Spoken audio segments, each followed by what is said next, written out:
In 3 days, Princess Leonor stuns Spain with never-seen-before 6 million roses at her royal wedding.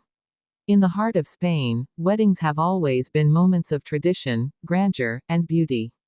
But what if I told you that a single royal wedding has just shattered every expectation, rewriting what the world thought possible? Because in just 3 days, Spain is about to witness a spectacle unlike anything seen before: 6 million roses, blooming together in a breathtaking celebration of love, duty, and destiny. And yet, behind the flowers and the splendor lies a deeper story, one that few expected, and even fewer truly understand. This is not just another royal wedding. This is a declaration, a statement, a carefully orchestrated gesture from Princess Leonor herself. 6 million roses, more than petals, more than fragrance, each bloom carrying a meaning, a weight, a history. Why roses, and why this number? And what does it tell us about Leonor's vision as Spain's future queen? The answers lead us into a world of love, rivalry, tradition, and change that goes far beyond the walls of any cathedral.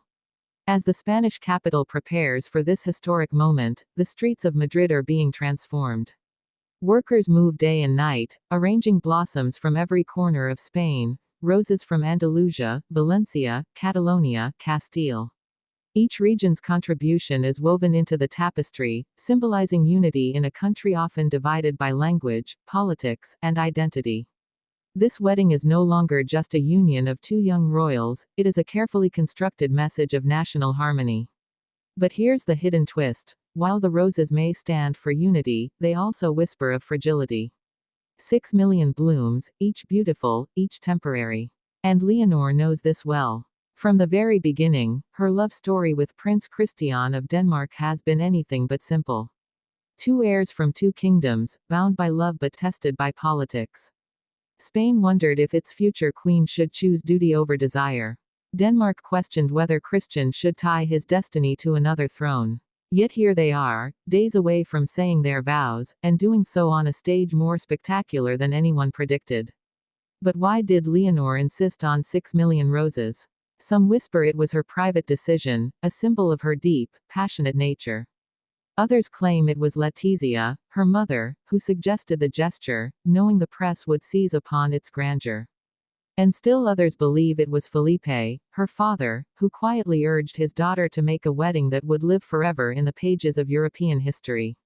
But let's look closer at the symbolism of roses. In Spain, red roses have long been the emblem of love and sacrifice. White roses, purity and peace. Pink, admiration. Yellow, friendship, though in royal circles, they carry a sharper meaning: jealousy, rivalry, even betrayal. Which colors has Leonor chosen? That's the question Spain is asking now. Reports confirm that of the 6 million roses, nearly half will be pure white. White, to symbolize her future as a monarch of peace. A third will be crimson red, the shade of Spain's passion, its blood, its struggle, its triumphs. And tucked quietly among them, just enough to be noticed but not enough to overwhelm, are golden yellow blooms, placed not by accident, but by design.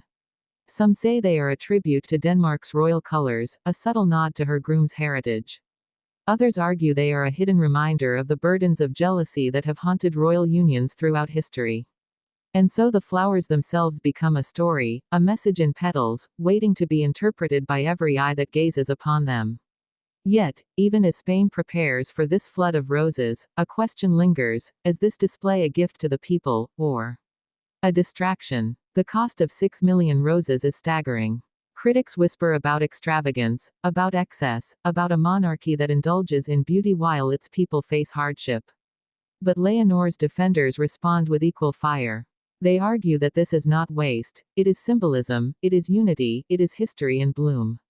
For a single day, they say, Spain will forget its divisions, its struggles, its politics, and come together under the fragrance of roses, celebrating not just a wedding, but a vision of what their future queen stands for. But what of the groom, Prince Christian? How does Denmark view this ocean of Spanish roses? Some in Copenhagen are charmed, seeing it as proof of Leonor's devotion. Others, however, whisper that the gesture is overwhelmingly Spanish, that it leaves Denmark in the shadows, its traditions overshadowed by Leonor's dramatic display. Will this imbalance plant seeds of tension in their union?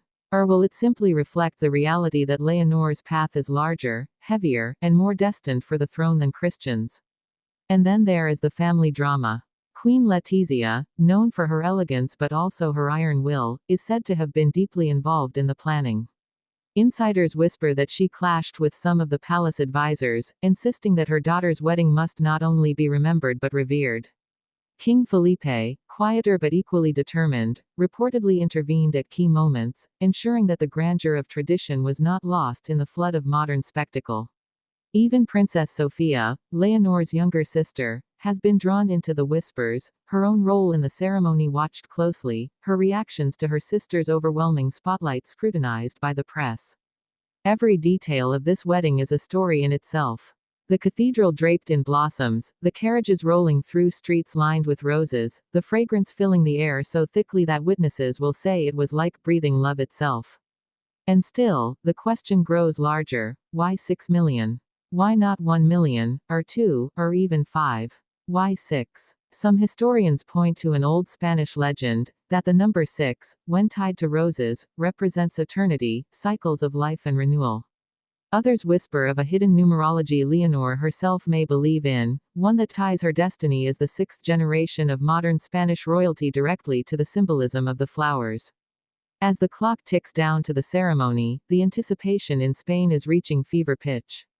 Hotels in Madrid are full, streets are decorated, foreign dignitaries are arriving, and the press has descended in force. The world is watching. And with every passing hour, the roses multiply, arriving by trucks, by planes, by trains, masses of blooms being placed with precision, like soldiers on a battlefield of beauty. But what happens after? Roses do not last forever. In a week, perhaps less, they will wilt. Their petals will scatter. Their fragrance will fade. And when that happens, what will remain?